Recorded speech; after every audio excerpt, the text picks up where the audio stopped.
Boa noite, meus queridos do grupo de oração. Hoje nós vamos começar um pouquinho diferente porque eu resolvi fazer uma reflexão que depois eu vi a coincidência em relação ao nosso grupo de oração. O nosso grupo de oração, eu fui pesquisar, tem 50 pessoas hoje, graças a Deus. E ele tem 15 anos, surgiu em 2005, em 7 de dezembro de 2005.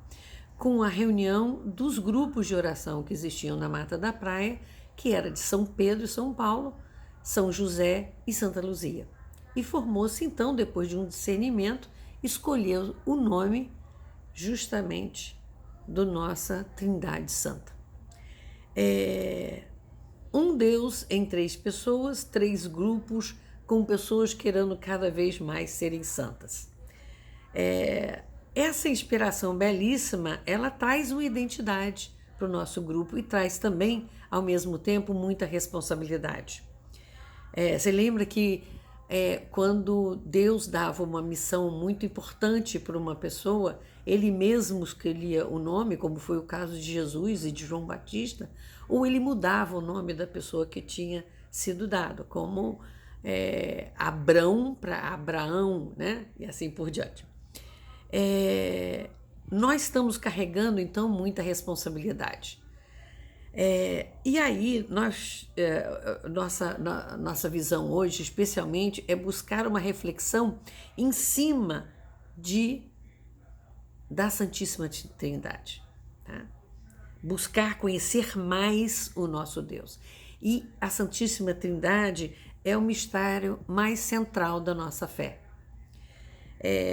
Eu, no fim de semana agora, fiz um congresso online internacional muito legal sobre patrística. E o que é patrística? É a filosofia cristã que reuniu toda a colaboração daqueles que elaboraram as primeiras teorias nos primeiros séculos, né?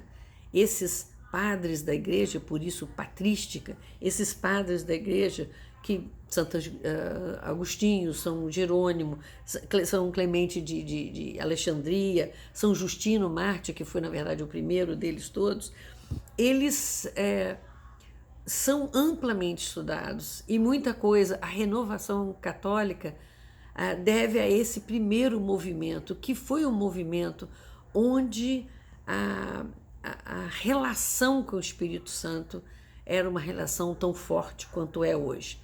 Outro dia a gente vai falar disso, hoje não.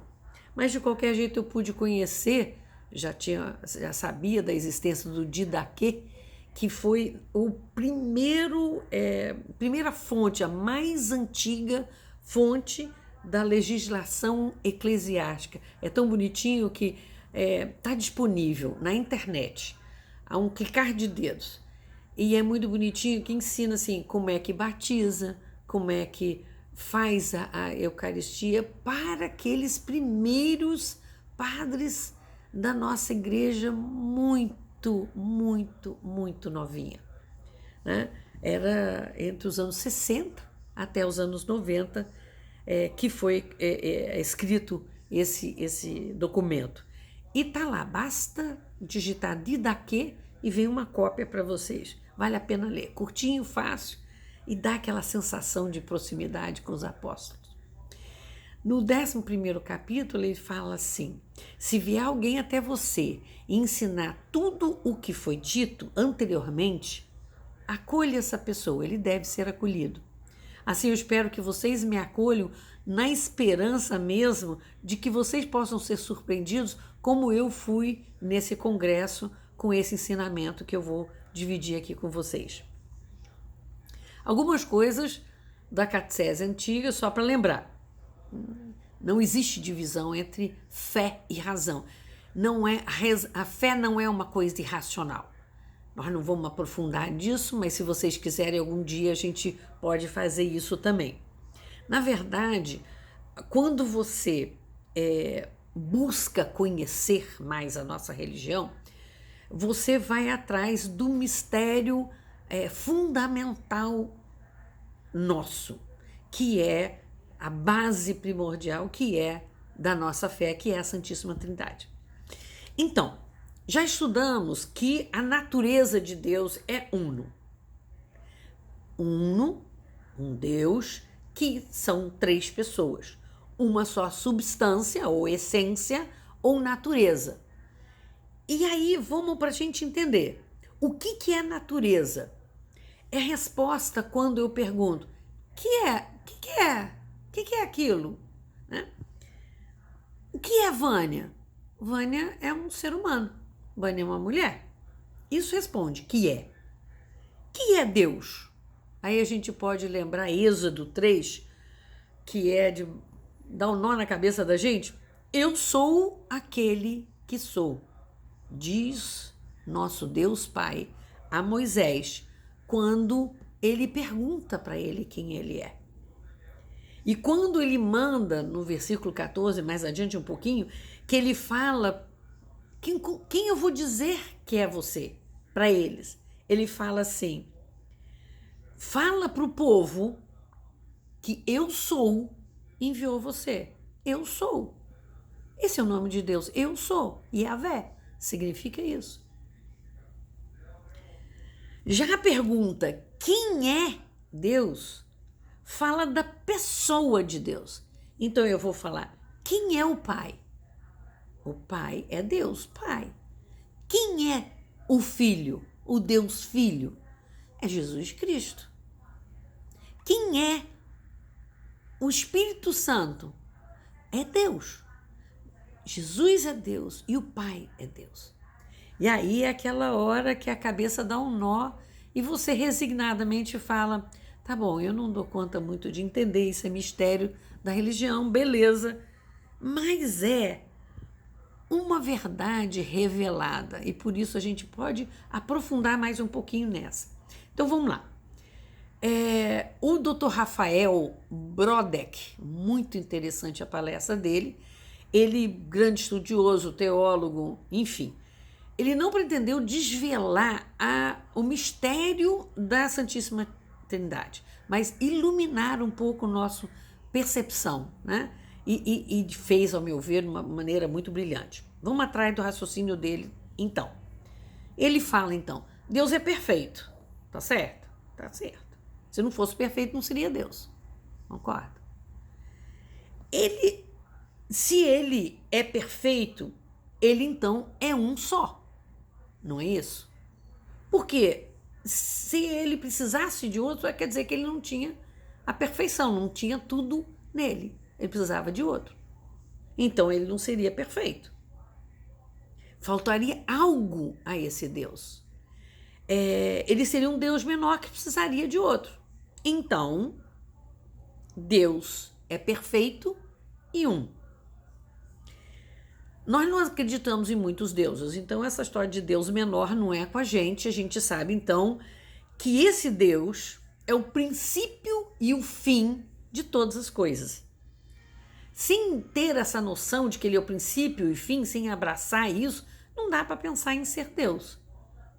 Porque esse é o início, O que estava no início? No início estava Deus.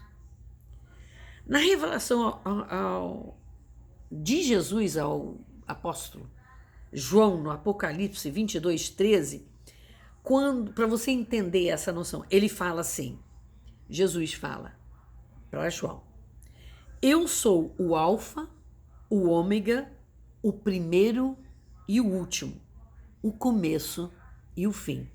Porque Jesus é Deus, como Deus criou o mundo. Ele, o Espírito Santo, Jesus. Então, no começo, só existia Deus. Todo mundo sabe disso. E Deus se contemplava a si mesmo. Ele se olhava. E ao se contemplar, Deus tem na mente dele uma imagem de si. Para ficar bem claro, eu vou falar para você, se eu olho para minha mão, eu tenho uma imagem mental criada a respeito dessa mão. É uma imagem mental minha. Se eu me olho, eu tenho uma imagem mental criada na minha mente. Não sou eu. é a minha imagem. Claríssimo até agora, beleza? Então vamos voltar. Ao se contemplar, Deus tem em sua mente a imagem de si mesmo. Essa imagem de Deus é perfeita, claro, porque ele é perfeito, a imagem dele também tem que ser perfeita. Então, vamos ouvir um pedaço da Bíblia para você a gente fechar esse pensamento. Em 2 Coríntios 4, do versículo 3 a 4, o apóstolo fala: se o nosso evangelho ainda estiver encoberto, está encoberto por aqueles todos que se perdem, para os incrédulos cuja inteligência o Deus com letra minúscula desse mundo obcecou a tal ponto que não percebem a luz do evangelho, onde resplandece a glória de Cristo, que é a imagem de Deus. Quer mais? Em Colossenses 1, 13, 14. Ele, Deus, nos arrancou do poder das trevas e nos introduziu no reino do seu Filho amado. E no versículo 14, no qual temos a redenção, a remissão dos pecados. E no 15, ele é a imagem de Deus invisível, o primogênito de toda a criação. Então, Jesus é a imagem de Deus. Não é Deus Pai, é a imagem de Deus Pai. A imagem de Deus invisível, que está na revelação, está na Bíblia. A imagem de Deus que contempla a si mesmo, contempla Jesus. A imagem de Deus. Os dois perfeitos. Deus ama Jesus. Jesus ama Deus. Os dois são perfeitos. E o amor de Deus a Jesus, o amor de Jesus a Deus é o Espírito Santo. Então, esse que está entre a imagem de Deus e Deus é o Deus amor, que está no Pai e está no Filho. E é Deus igualmente, porque não se divide desse Deus. Santo Agostinho falou: o Espírito Santo procede do Pai, enquanto fonte primeira, e pela doação eterna, esse amor um ao outro, deste último ao Filho, do Pai e do Filho em comunhão. Então é justamente isso que, de outras palavras mais complicadas, Santo Agostinho nos fala. Não tem distinção entre essas duas pessoas, porque a única distinção real é na relação deles, mas eles é uma unidade indivisível. Só a relação, o produto, aquilo que está fora, é que você pode ver a função. Jesus fala, o Espírito Santo age, né? Cada um numa função. Por causa dessa unidade, o Pai está inteiro no Filho e no Espírito Santo. O Filho está inteiro no Pai e no Espírito Santo. E o Espírito Santo está inteiro em Deus Pai amoroso, misericordioso, assim como em Jesus, amoroso e misericordioso. É a teologia, né, que com seu esforço racional harmonizou o que aparentemente era difícil de entender. O contraditório. Ficou mais fácil entender? Eu espero que sim. Até quinta que vem.